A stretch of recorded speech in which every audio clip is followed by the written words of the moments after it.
بالکل اسی طرح سمجھ لیجئے ایک بات یاد آئی ہے، حضور فرماتے ہیں کہ جس طرح کان لگا کر اللہ قرآن کو سنتا ہے کسی چیز کو نہیں سنتا۔ ہمیں نظر نہیں آتا نا، ہمیں معلوم نہیں ہے، ہم قرآن پڑھ رہے ہیں تو سننے والا کون ہے؟ سب سے زیادہ کان لگا کر خود اللہ۔ یہاں اس لیے مجھے یاد آیا کہ ابو موسیٰ اشعری کو کیا پتا تھا کہ کون سن رہا ہے؟ وہ اپنی کیفیت میں نماز میں تہجد میں قرآن کی تلاوت کر رہے تھے، اور ظاہر بات ہے ان کے گھر ایکڑوں میں بنے ہوئے نہیں تھے، ایک ایک کمرہ، ایک ایک کوئی حجرہ، ایسے ہی تو گھر تھے نا صحابہ کے، لہذا حضور پاس سے گزرے، آواز آئی، کافی دیر سنتے رہے۔ اس کے بعد آپ تشریف لے گئے، صبح فجر میں ملاقات ہوئی تو حضور نے تحسین کے انداز میں فرمایا، یا ابا موسیٰ انک قد اوتیت مزمارا من مزامیر آل داؤد، اے ابو موسیٰ تمہیں تو آل داؤد کے سازوں میں سے ایک ساز اللہ نے عطا فرما دیا ہے۔ جس طرح حضرت داؤد لہن داؤدی مشہور ہے کہ جب وہ پچھلے پہر رات کو حمد کے ترانے الاپتے تھے، قرآن میں ہے کہ پرندے شامل ہو جاتے تھے ساتھ، اور پہاڑ وجد میں آتے تھے، پہاڑ بھی ان کے ساتھ شریک ہوتے تھے۔ تو جس طرح کا اللہ نے ان کو لہن عطا فرمایا تھا، حضور نے تحسین کے انداز میں فرمایا ہے ابو موسیٰ اشعری، اللہ نے تمہیں بھی آل داؤد کے سازوں میں سے ایک ساز عطا فرمایا۔ بہرحال قرآن مجید کا جو یہ میوزک ہے، قرآن کے الفاظ کا جو حسن ہے، جہاں تک حسن معنوی ہے وہ تو ہر لفظ میں ہے، لیکن یہ حسن ظاہری، حسن صوتی، حسن لفظی، یہ اپنے کلائمیکس پر آپ کو نظر آئے گا سورہ رحمان میں۔ لیکن قرآن میں یہ سورت اس اعتبار سے بھی ممتاز ہے، اس کی 4 آیات پر ذرا توجہ کریں گے، عجیب حقائق سامنے آئیں گے۔ جہاں یہ قرآن مجید کے حسن صوت اور حسن لفظی کی معراج ہے، وہیں اس کی پہلی 4 آیات میں 4 چوٹی کی چیزوں کا ذکر ہے، سب سے اونچی چیزیں۔ پہلی آیت کیا ہے؟ الرحمن، ایک آیت ہو گئی۔ رحمان کیا ہے؟ اللہ کا نام ہے۔ کبھی آپ نے غور کیا اللہ کے ناموں میں سب سے پیارا نام کون سا ہوگا؟ رحمان۔ کیوں؟ اس کا مادہ کیا ہے؟ رحمت۔ ہمیں سب سے بڑھ کر جس چیز کی ضرورت ہے وہ کیا ہے؟ رحمت خدا بندی۔ نام اچھی طرح سن لیجئے اس حضور کے قول کو۔ حضور فرماتے کوئی شخص جنت میں مجرد اپنے عمل کی بنیاد پر داخل نہیں ہو سکے گا جب تک کہ رحمت خداوندی دستگیری نہ کرے۔ کسی صحابی نے بڑی ہمت اور جرأت کا ثبوت دیا کہ پوچھ لیا، کیا حضور آپ بھی؟ جب آپ نے فرمایا کوئی شخص داخل نہیں ہو سکتا جنت میں محض اپنے عمل کی بنیاد پر جب تک کہ رحمت خداوندی جو ہے وہ دستگیری نہ فرمائے۔ پوچھا گیا کیا آپ بھی؟ آپ نے فرمایا ہاں میں بھی۔ آپ اندازہ کیجئے کہ اگر محمد الرسول اللہ بھی رحمت خداوندی کے ضرورت مند ہوں تو تاب دیگراں چہ رسد، ہماری تو سب سے بڑی ضرورت رحمت خداوندی ہے۔ اب یہ رحمت جو ہے قرآن مجید میں اللہ تعالیٰ کی یہ شان 2 الفاظ کے ذریعے سے آتی ہے، رحیم اور رحمان۔ اور کوئی مادہ نہیں ہے جس سے 2 نام بنتے ہوں اللہ کے، لیکن یہ مادہ ہے واحد رحمت کا کہ جس سے رحمان بھی ہے رحیم بھی ہے۔ رحیم صفت مشبہ ہے، رحمت دائم ہو جائے گی، مستقل ہوگی تو رحیم کہیں گے۔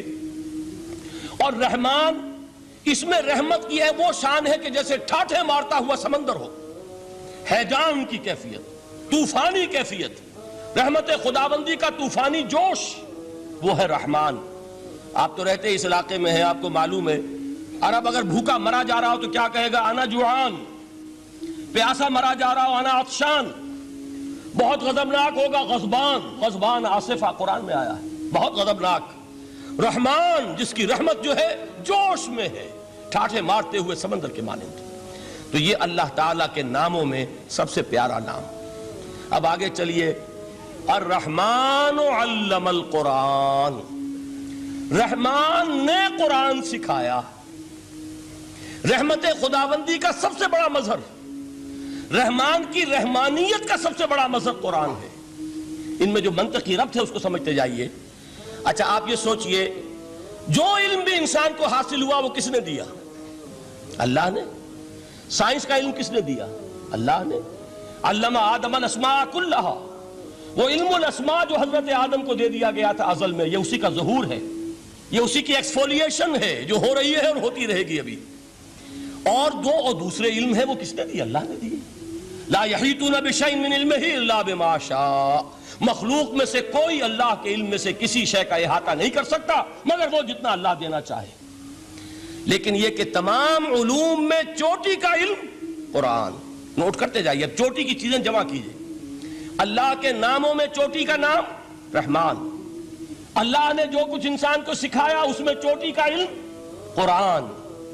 خلق الانسان، انسان کو پیدا فرمایا.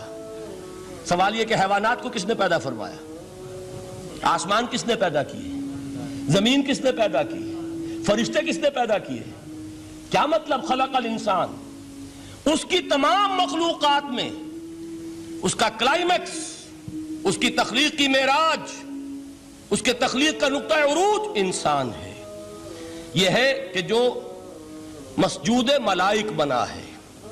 وَلَقَدْ كَرَّمْنَا بَنِي آدَمَ وَحَمَلْنَاهُمْ فِي الْبَرِّ وَالْبَحْرِ وَرَزَقْنَاهُمْ مِنَ الطَّيِّبَاتِ وَفَضَّلْنَاهُمْ عَلَى كَثِيرٍ مِّمَّنْ خَلَقْنَا تَفْضِيلًا. تو تخلیق میں سب سے اونچی تخلیق انسان کی، علموں میں سب سے اونچا علم قرآن کا، اللہ کے ناموں میں سب سے اونچا نام رحمان. اب آئیے چوتھی چیز، علمہ البیان، انسان کو بیان کی صلاحیت عطا فرمائی. کیا اور کوئی صلاحیت عطا نہیں کی؟ بینائی کس نے دی؟ اللہ نے. اسی طریقے سے سماعت کس نے عطا فرمائی؟ اللہ نے. کتنی فیکلٹیز ہیں، کتنے ایکسٹرنل آرگنز ہیں سینس کے، کتنے انٹرنل سینسز ہیں جو اللہ نے دیے ہیں. لیکن یہاں بھی سمجھ لیجئے جتنی فیکلٹیز ہیں ہیومن فیکلٹیز، ان میں ٹاپ کی فیکلٹی جو ہے وہ اسپیچ ہے، کلام ہے، بیان ہے.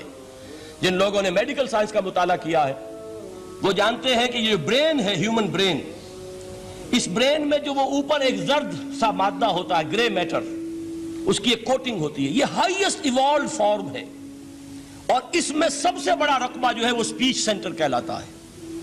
اسی لیے انسان کو حیوان ناطق کہتے ہیں. حیوان کے اور انسان کے مابین امتیاز قائم کیا گیا، نطق، گویائی، بولنا. اب یہ کیا چیز ہوئی؟ انسان کی صلاحیتوں میں سے سب سے اونچی صلاحیت. 4 آیتیں ہو گئی نا. اللہ کے ناموں میں سب سے چوٹی کا نام رحمان. اس نے جو علوم پیدا کیے ان میں چوٹی کا علم قرآن.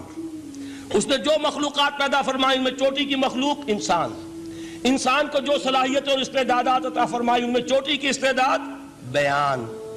جمع کیجئے، نتیجہ کیا نکلے گا؟ وہ نتیجہ ایک حدیث نبوی کی شکل میں سامنے آتا ہے. پہلی حدیث میں نے یہی پڑھی تھی، اس کے راوی کون ہے؟ عثمان ابن عفان.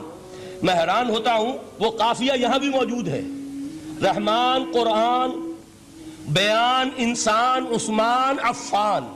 باپ کا نام بھی اسی وزن پر ہے، عثمان ابن عفان. عن عثمان ابن عفان رضی اللہ تعالی عنہ قال قال رسول اللہ صلی اللہ علیہ وسلم. حضرت عثمان شہید مظلوم ذو النورین رضی اللہ تعالی عنہ فرماتے ہیں کہ اللہ کے رسول صلی اللہ علیہ وسلم نے فرمایا، خیرکم من تعلم القرآن وعلمہ. تم میں سے بہترین لوگ وہ ہیں جو قرآن سیکھیں اور سکھائیں. قوت بیان جو تمہاری ٹاپ فیکلٹی ہے، اس کا استعمال کسی گھٹیا کام کے لیے نہیں ہونا چاہیے. دیکھیے اردو میں محاورہ ہے کہ توپ سے مکھی نہیں ماری جاتی. توپ بنائی گئی ہے کسی بڑی شے کے لیے، مکھی مارنے کے لیے توپ استعمال نہیں ہوتی. یہ قوت بیان جو ہے، جو ٹاپ موسٹ فیکلٹی ہے ہیومن، جو فیکلٹیز ہیں ان میں سے، اس کا استعمال بھی ٹاپ موسٹ ہونا چاہیے. قرآن کو بیان کرو. وہ جیسے کہ علامہ اقبال نے کہا ہے، بلکہ غالباً ان کے قبر پر آس پاس جو اشعار لکھے ہوئے ان میں سے ایک یہ بھی ہے، اگر یک قطرہ خونداری، اگر مشتے پرے داری، بیابامن تو آموزم طریق شاہ بازی را. اگر تمہارے اندر ایک قطرہ بھی خون کا ہے اور مٹھی بھر بھی پر اگر اللہ نے دیے ہیں تو ہے میرے پاس آؤ کہ میں تمہیں شاہبازی کے طریقے سکھاؤں. اسی طرح جان لیجئے اگر اللہ نے قوت گویائی عطا فرمائی، اگر اللہ نے تمہیں حیوان ناطق بنایا، اگر اللہ تعالیٰ نے تمہیں یہ صلاحیت عطا فرمائی، اس صلاحیت کا مصرف دنیا کو نہ بناؤ، اس صلاحیت کا مصرف اللہ کے کلام کو پھیلانے پر اس کو صرف کرو. هي الحلقات تحفظني بآيات من القرآن، هي الحلقات تملأني بحب المصطفى العدنان.